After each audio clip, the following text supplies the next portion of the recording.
Yep. We are live. Woohoo! Okay. Did we leave off on 17? Is that what we're on, or? So did it save your quiz, or are you having to start all over? I think I saved it, but I've been writing down my answers as I've gone, so Okay. just in case something goes wrong. So 17, we put down the dependent sampling, because if you select a brother, that determines which sister it is. So now we're on 18. Perfect. Okay. Which we need the Excel file. Okay. Oh, excuse me.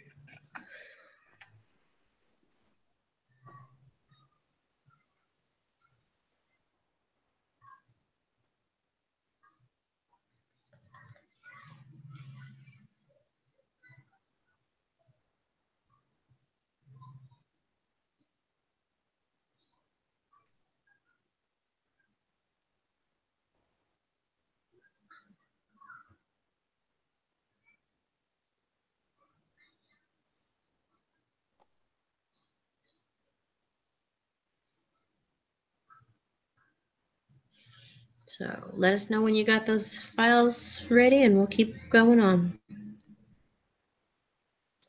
Okay.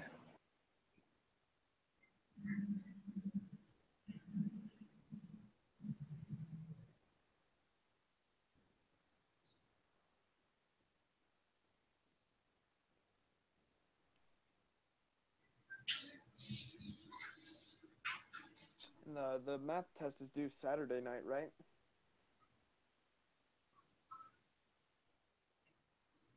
I think so.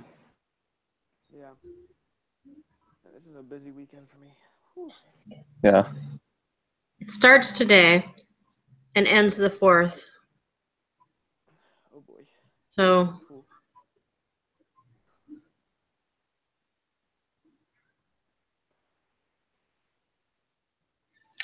Okay. I got it out. yay. All right, question 18. Of the 4 types of confidence intervals listed below, which one is appropriate for this situation?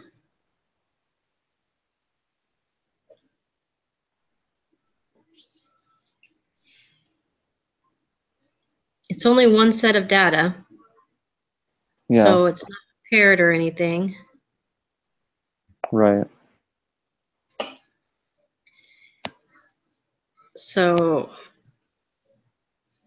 I'd say confidence interval for mu when sigma is known. Because knowing sigma or assuming sigma is known is a requirement to use a confidence interval. That's my guess.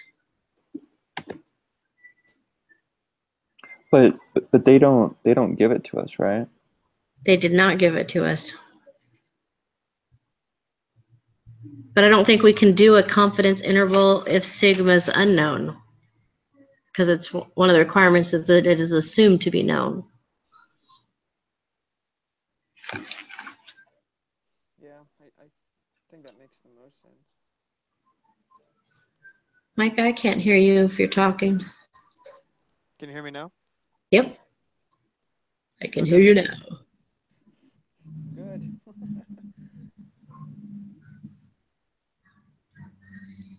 Is that good for 18? Okay. Yep.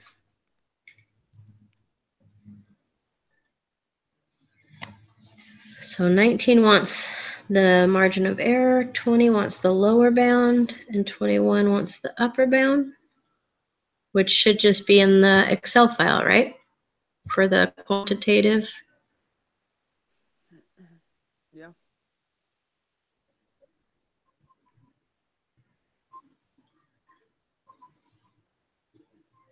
Is the margin of error the standard error of the mean? Yes. So 0.967. And the lower is 11.168. The upper is 15.217. Is that right?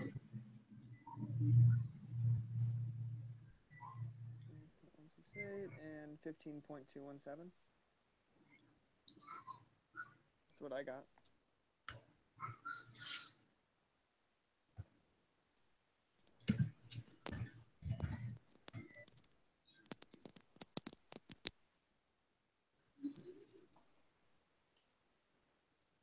You got 15.217 as well, Christine?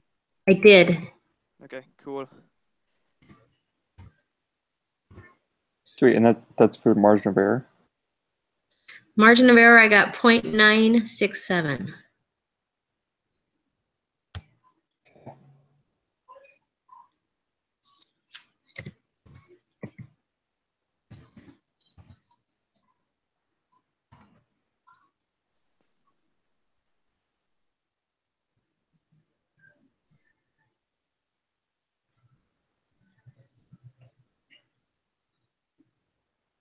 Okay, so now we've got to do a new data file.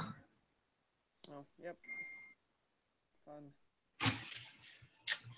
Open Sesame. Exit out. Wait, and then what was the confidence interval again?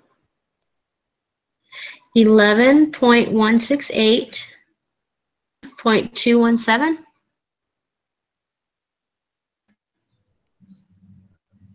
Sorry, 15.217, and then That was the upper. The lower's 11. 11.168. Uh-huh. Perfect. Okay.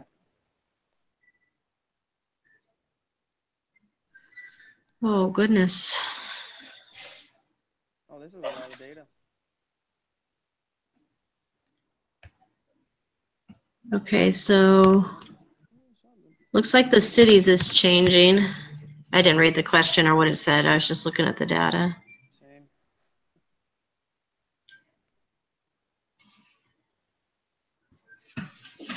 Come on, computer. All right. The question says, a random sample of Hummers for sale in Los Angeles and New York were taken from listings at cars.com. We want to know if there's a difference in mean listing prices between Hummers in the two areas. LA is group 1, and New York is group 2. We want a 95% confidence interval for the true difference of mean listing prices between the two cities.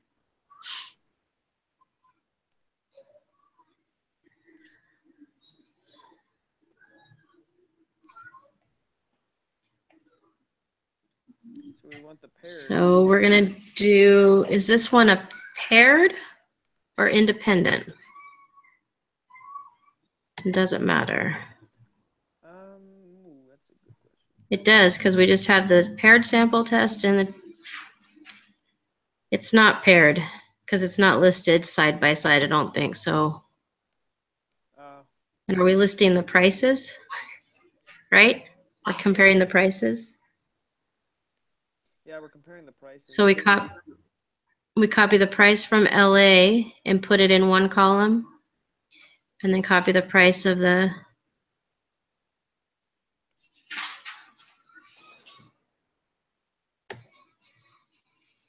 copy.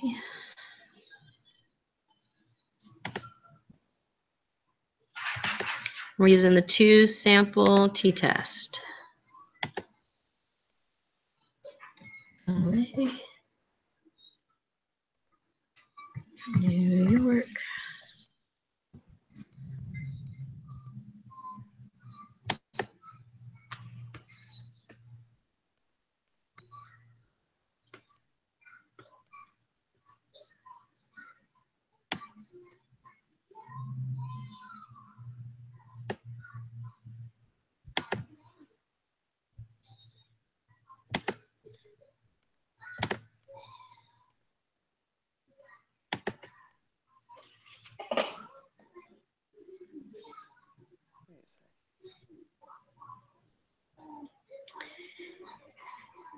So do we need to change the type of test, like not equal to, greater than, or any of that, do you think, or?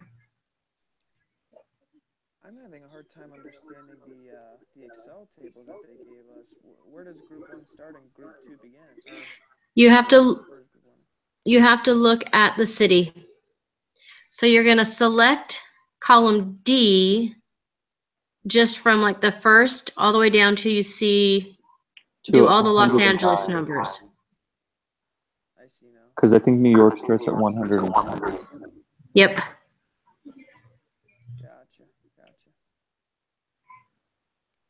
And you said we're pasting that into the 2 sample test? Yeah. Okay.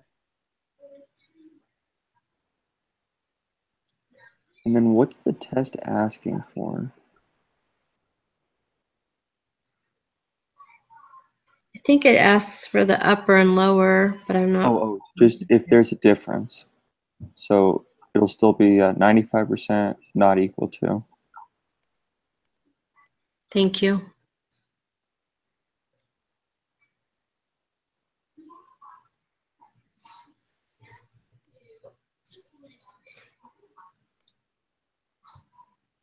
And so the first question, or question 22, is asking of the 4 types of confidence intervals listed below, which one's appropriate for this situation?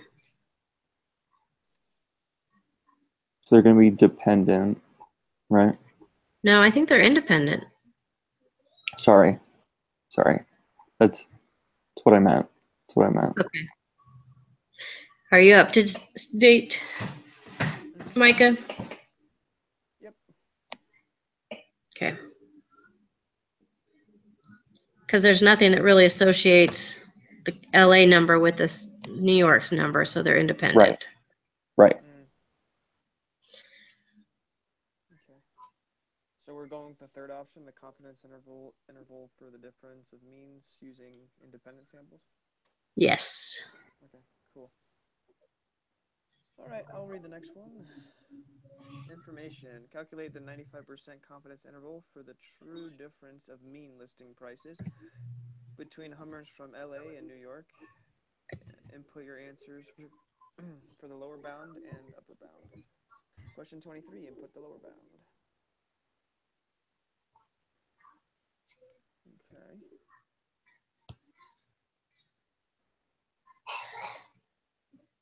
Is the lower bound negative 423.238 for you guys? Yeah. That is what I got. I want a car that only costs negative.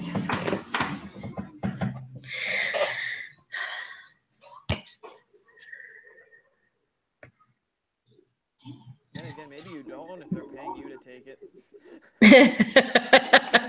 That's true. So then the upper is 5,417.336. 1 second, my Yep. laptop is being slow. And then it looks like we have a new data file for the next ones.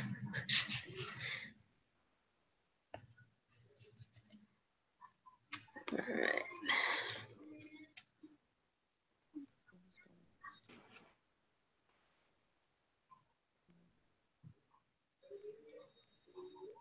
Okay. Go. Wait, for the upper bound, it was 5,417.336? Yes. Okay, good. I don't know, somehow I accidentally clicked a bunch of things and almost screwed up my template.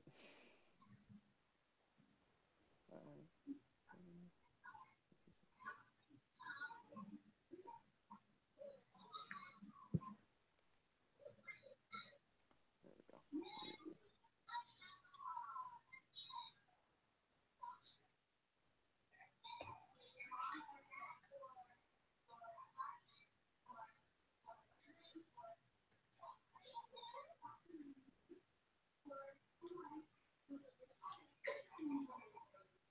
Beautiful. Who's reading?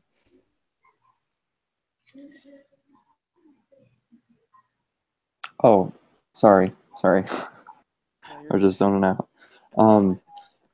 Many studies have suggested that there's a link between exercise and healthy bones. Exercise stresses the bones, and this causes them to get stronger. One study examined the effect of jumping on the bone density of growing rats. There were 3 groups. Rats were selected at random for the 3 groups. A control with no jumping, a low jump group, jump height was 30 centimeters, and a high jump group, 60 centimeters. After 8 weeks of 10 jumps per day, 5 days per week, the bone density of the rats expressed in milligrams, or so that is milligrams over centimeters cubed, was measured. The data are recorded in exercise bone density. Researchers would like to determine if the mean levels of bone density are different between the 3 different groups of rats listed above. Use an alpha of 0.05. Okay, So are we using an three. ANOVA for this? I would think so, because it's more than 2, right? Is that what Yep. you guys have? Mm-hmm.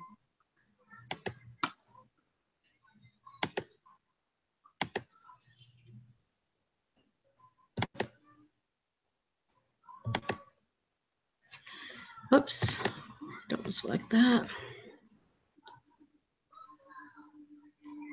Because it doesn't say anything about an F, right? So we're good. Okay, ANOVA.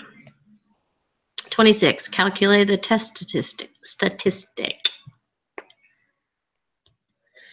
So we need to input the 3 different datas into the ANOVA test. Yep.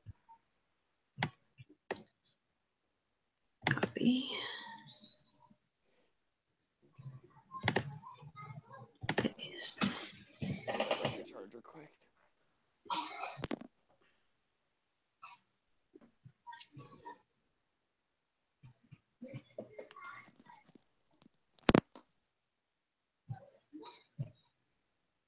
Okay. Screw over.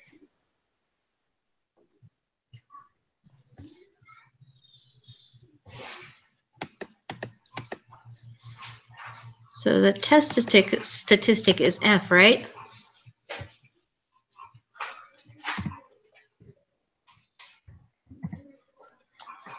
Yeah. Yeah, so 7.978. That is what I got. And the p-value is the next question. Oh, I'm still Which I'm is, still catching up.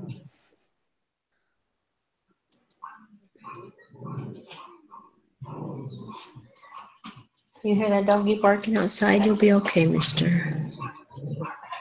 Sarah? Sarah? No. Sorry. All right, there we go. Finally got that on. Okay, for the test statistic. Where are we?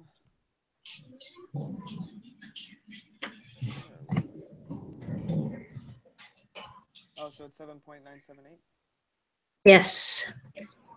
Sweet. Shh, you're okay.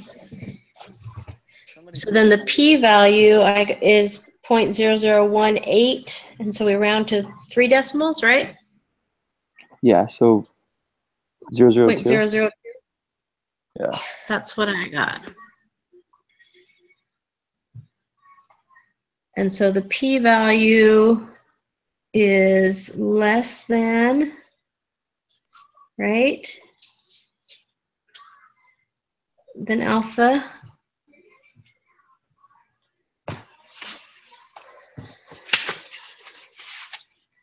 So we reject the null, correct? Mm-hmm.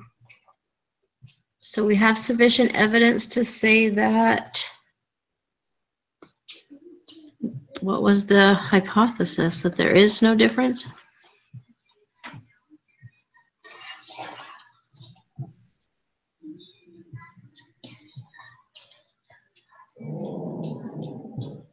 I can never get the wording of these things. So I think the null is many studies have suggested that there is a link between exercise and healthy bones.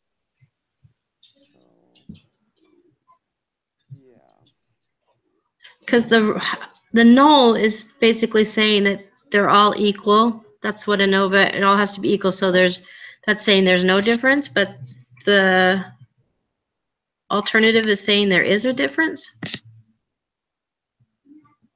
Am I understanding that correctly? Yeah.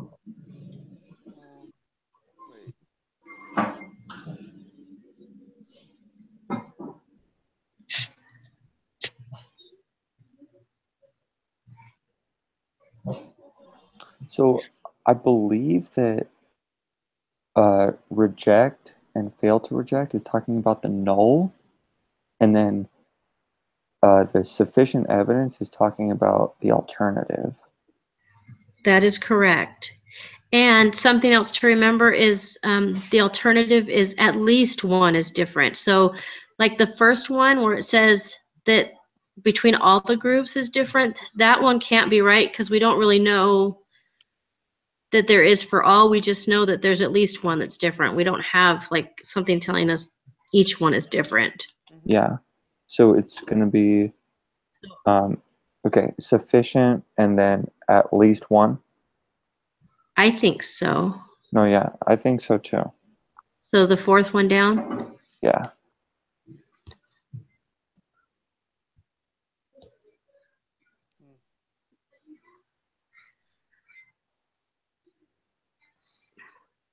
Okay. All right. And yet another data file. Ooh. I know that's what we're working Flying through with. these things. All right, so here we go. Pressures of supply and demand act directly on the prices for an airline ticket. As seats available on the plane begin to fill, airlines raise the price. If seats on the flight do not sell well, an airline may discount the tickets or even cancel the flight. A study was undertaken to determine if there is a difference in the mean cost of an airline ticket purchased 90 days in advance of a scheduled flight compared with a ticket purchased only 14 days in advance. Data were collected on the cost of a one-way ticket from London's Heathrow Airport to a variety of destinations in Europe. The lowest published ticket prices of one-way flights from Heathrow to various destinations in Europe was recorded for each scheduled flight 90 days in advance and then again 14 days in advance. The data are It would be recorded paired data, right? Yeah, I think so. Because it's the same flight, but we're looking at it 90 days and then 14 days. Okay, keep reading, sorry. Oh, you're fine. I'm opening up the Excel thing. All right, so perform a hypothesis test to determine if there is a difference in the mean cost of the nonstop flights when tickets are purchased 14 days in advance compared to 90 days in advance. Use a level of significance of alpha equals 0.1. For the next 4 questions, do 14 days, then 14 days to 90 days for the analysis. Interesting. And question 29 is, what is the correct hypothesis test for this situation? It's going to be dependent. Yeah, the independent samples test. No, dependent. Because they depend on each other. And when you open the file, you'll see the data is right next to each other. Oh, okay. Copy that and put it in the paired, which you can copy both columns at the same time. You don't have to do it individually. Oh, good. It always weirds me out, though, because you can see there's like a blank square. It's like, why is the square blank? Because they didn't collect the data. Are we supposed to delete that one, though? I think so. I think so.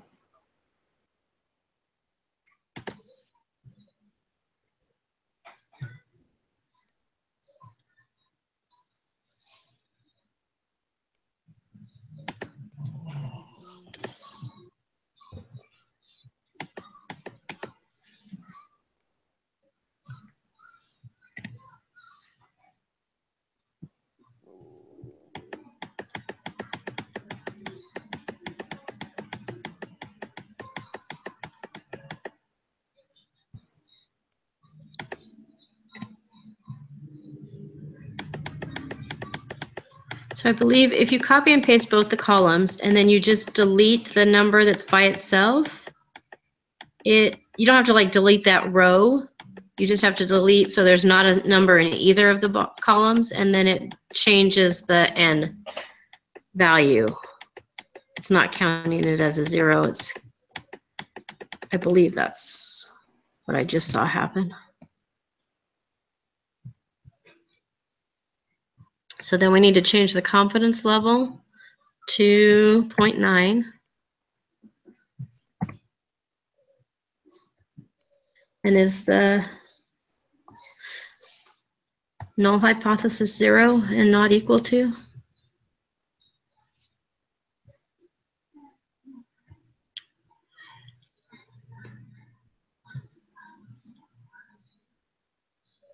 Just says different, so it's not equal to. I gotta remember to write that down as I read the data. So sorry, where did you find the what's it called? Confidence level? In the it's so our alpha is 0.1 and the confidence level is opposite of that. That's right. Okay. Sweet. Wait, what did you do to take care of the blank squares? I just deleted the number where there was one number and not one next to it. Oh, you deleted the one that's next to a blank square? No, I deleted, okay, so yeah, the one that's next to the blank square, yeah. Okay. So I ended up with a n being 87. Is that what you guys got? Okay, yeah, yep.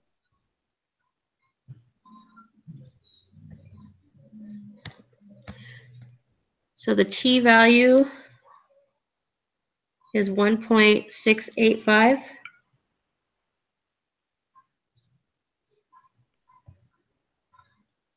verify that. Yep. 1.685, you said? Yep. Got it. And the p value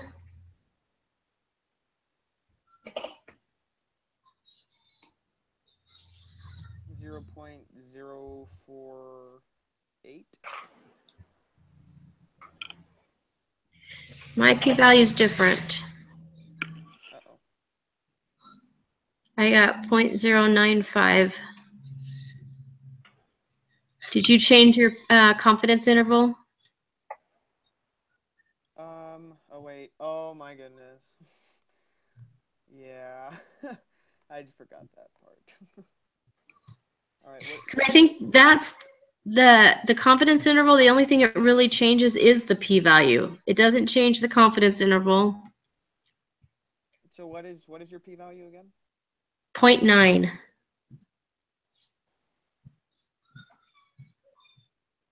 No. Our confidence level is 0.9. Oh yeah. And what's your p-value?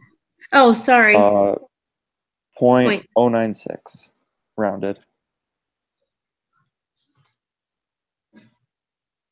Yeah, I must have messed something up because mine still isn't correct. Wait a second. What do you have for Not n? equal to? I have n equal 87. Is that what you got, Taylor? Yeah. Mike, Okay. do you have n equals 87? For variable 1? And variable 2? For all of them, yeah. For differences, mine says 89.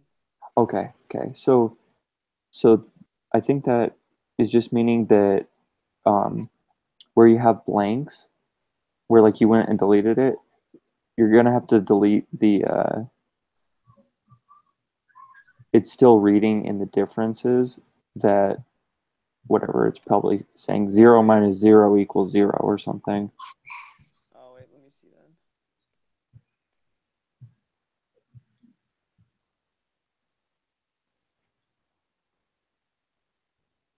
Well, now I've got it to 88. Oh, wait, there we go. Now it's all saying 87. And did that change your p-value? So my p-value is 0.0478. It's the weirdest thing.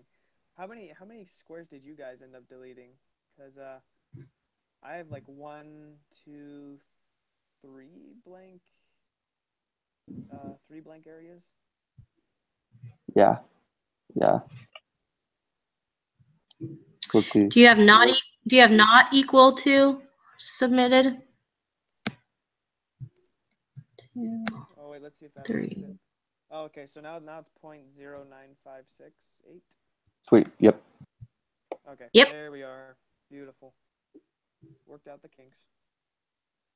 All right, there we go.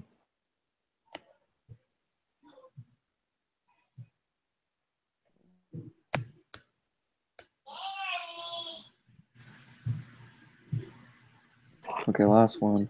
Which of the following best expresses the conclusion of this test? Use a level of significance of alpha equals 0.10. Yeah.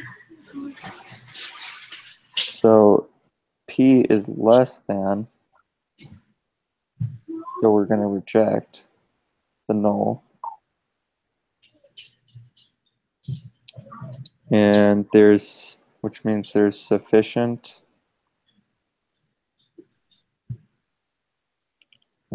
there's sufficient evidence to conclude that there is a difference, right?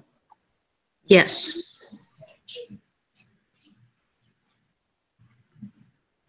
Sweet.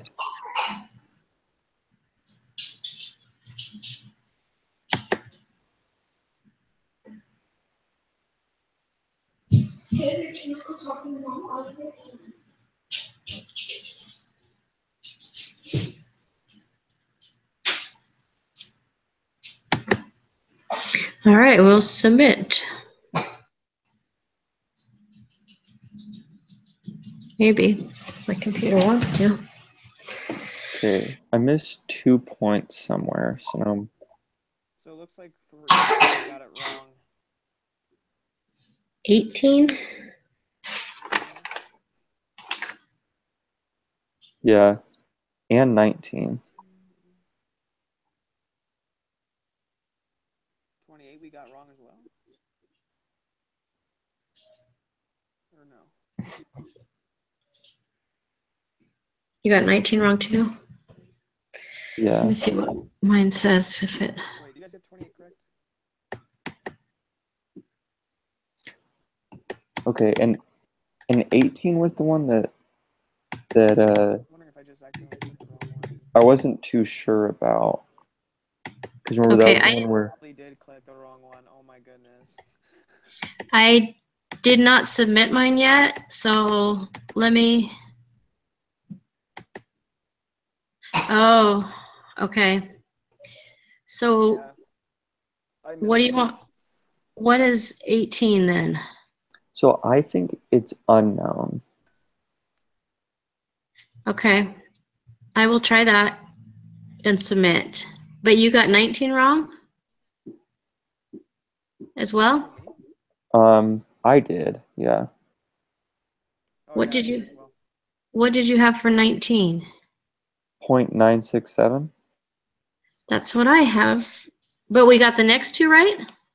Yeah. Hmm. Okay, so which test was this that we did?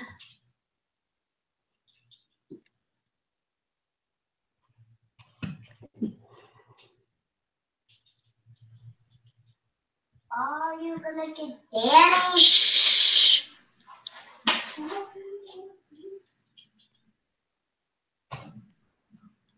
This was a single one, right? The first one we did?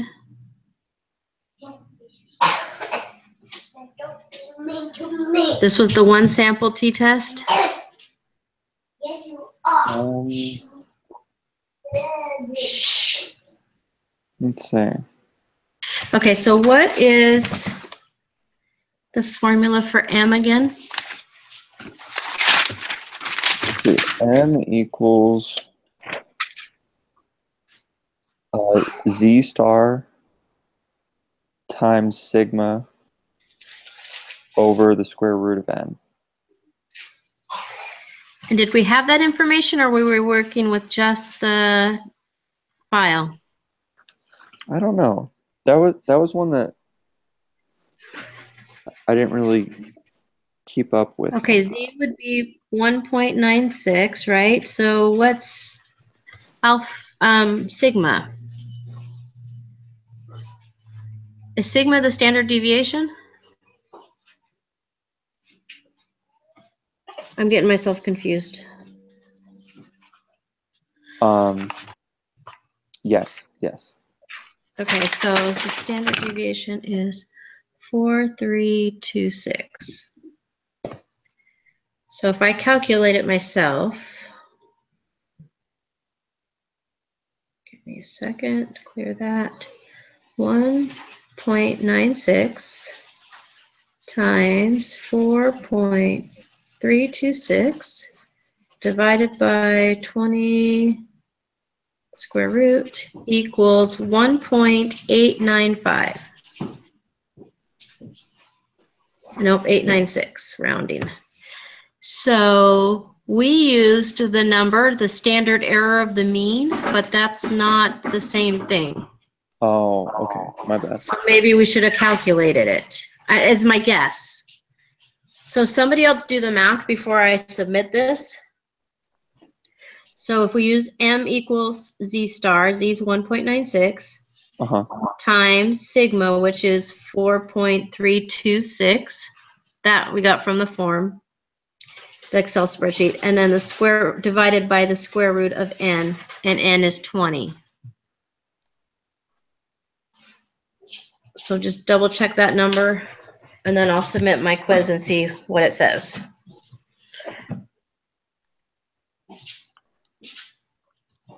$1.896. Okay. And those, excuse me, those were the only two we got wrong? 1.896. Let's save that and submit.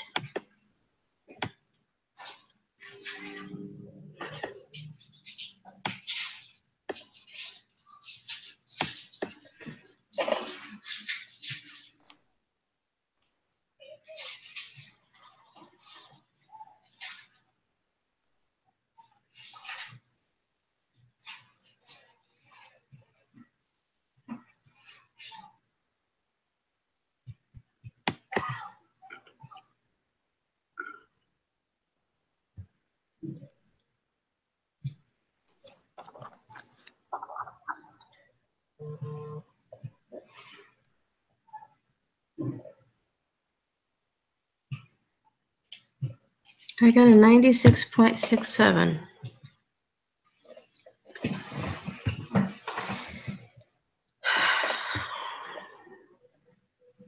What's it telling me?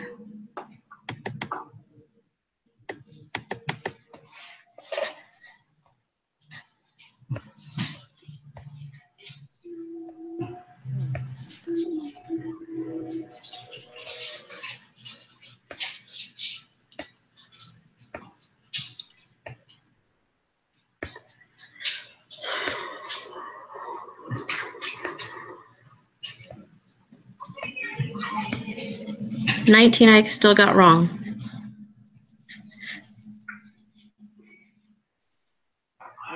Word. Come on. That's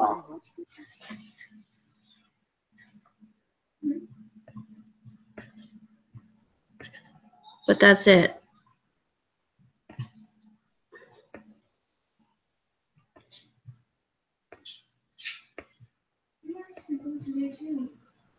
Yeah, that's the only one I got wrong. It's just 19.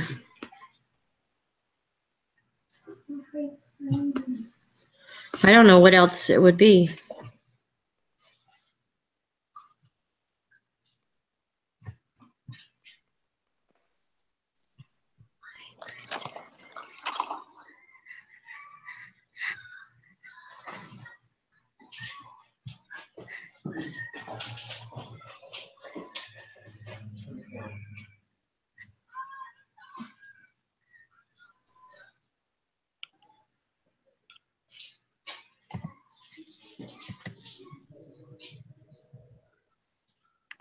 I'm going to try to download it again and see if I can figure this out.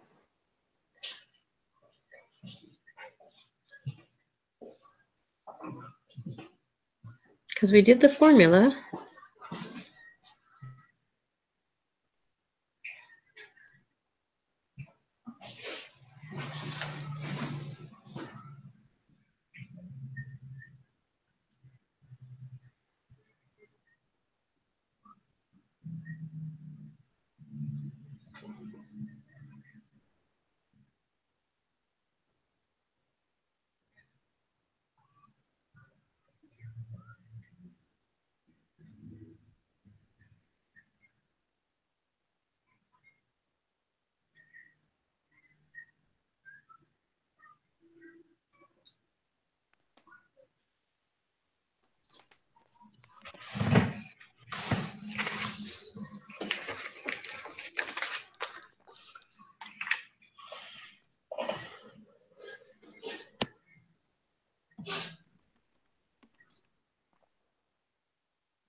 So,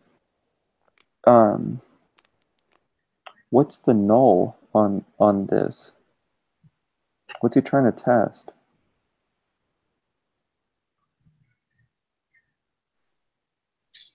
I don't have the quiz up again. I was gonna.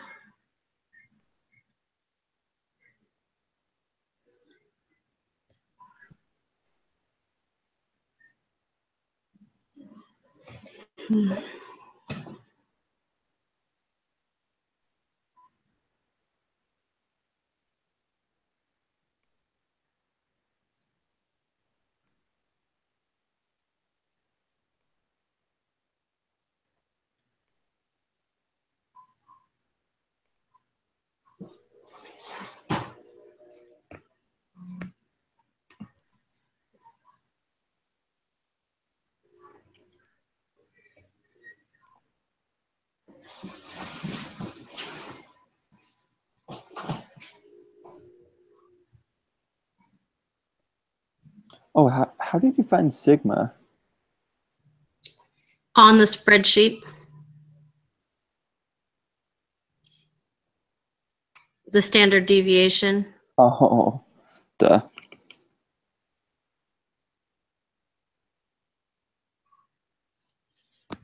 I don't know that was right. I'm just.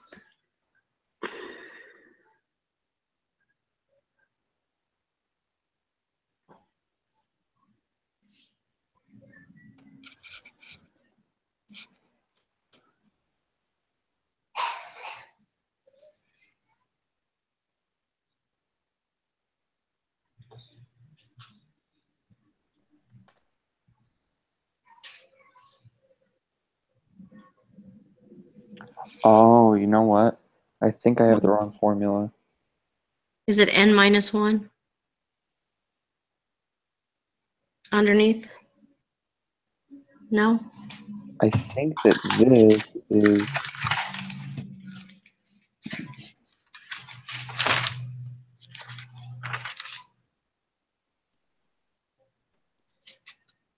No? I can't remember what n minus 1 is for. You know where it's underneath and.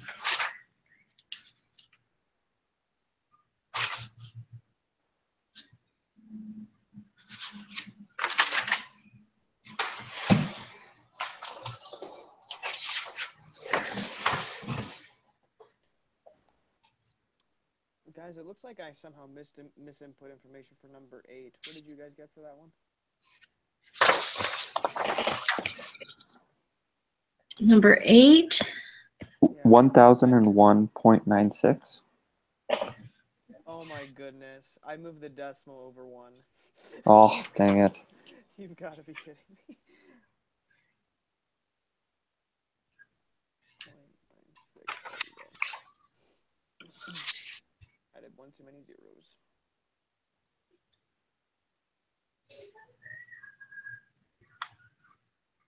M is 2 times sigma over divided by the square root of n. Okay, so That's two times no, that's sigma actually, yeah. over the square root of Or, n. well, okay, so you remember how they told us m was 2 times sigma over n. Sigma divided by the square root of n. Sorry, I need to say it properly. And then they went on to say where 95% is actually 1.96. And so that's what I did was the 1.96 times sigma divided by n.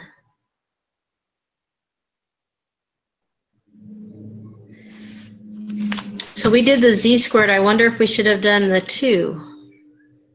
Does that make a difference? I don't know. I don't know what else, unless whatever we got, the standard deviation is not. Let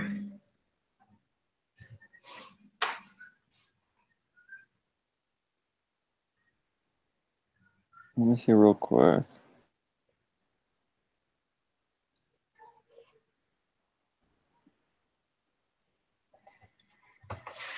So if we use 2, then it changes it to 1.93.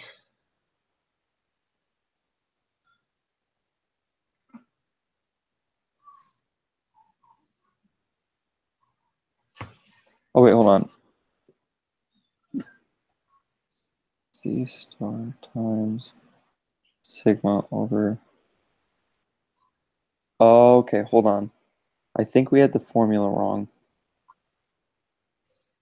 I looked it up, and it's Z star times sigma over square root of n. That's So, what I did. oh, I was having Z star in the numerator. It's still the same thing. Oh yeah, because I It's guess all it's just multiplication and over division. 1. Yeah. Yeah. Okay. So I don't know if we're supposed to use 2 there or if we're supposed to use z. Or the only thing else I can think of is that the standard deviation is not. Because that's what sigma is, right? Is the standard deviation? Yeah.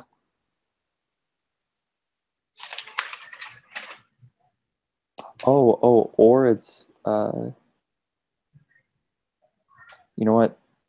That might just be telling us the sample standard deviation. So S.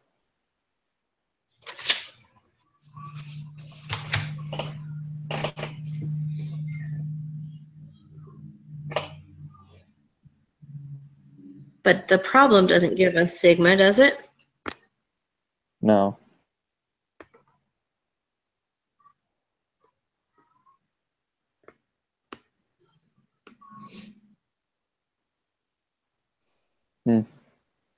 I do not know.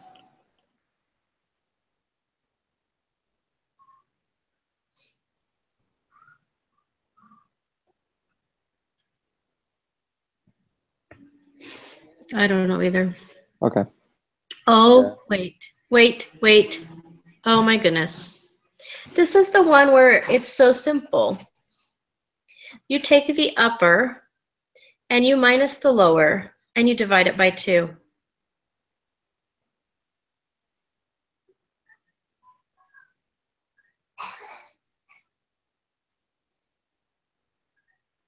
No, right.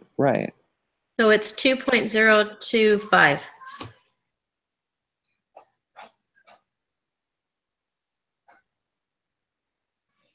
Okay, what the heck? I have that written down. That little thing to No, figure it out No, instead of using 2.0245. Where'd you get that?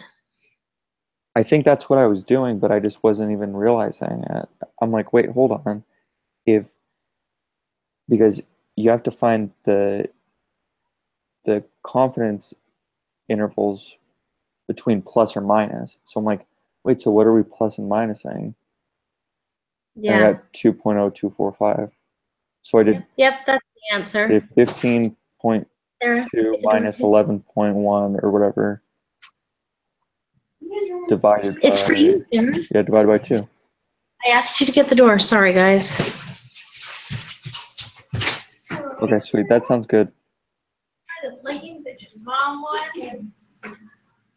Thanks, Mom. You're welcome.